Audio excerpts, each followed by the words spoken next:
پہ جو جامعہ جو خانقاہ ہے یا جو جامعہ عارفیہ ہے کھینچ لاتی ہے ہم کو یہاں پہ، میرے خیال میں چوتھی یا پانچویں دفعہ میں آیا ہوں، جو ایک تعلیم کا اور تصوف کا جو مرکز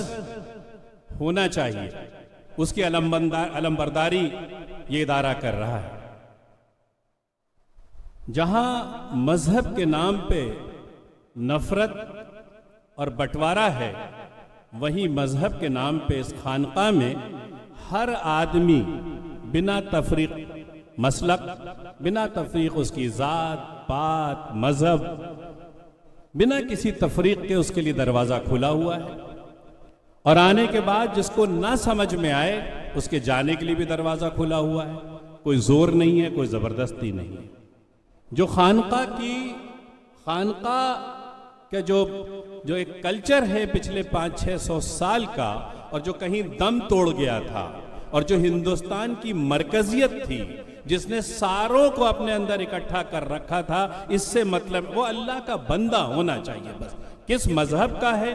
کس جگہ کا ہے، اس سے کوئی مطلب نہیں۔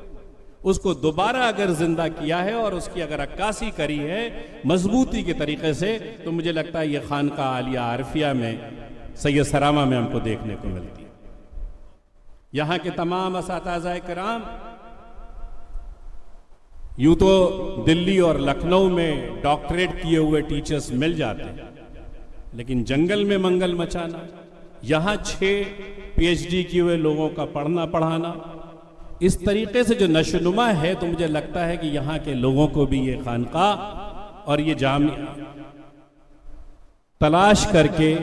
دیش کی ترقی میں شانہ بشانہ ایک مضبوط انسان بنا کر کے کرنے کا کام کر رہی ہے۔ میں مبارکباد دیتا ہوں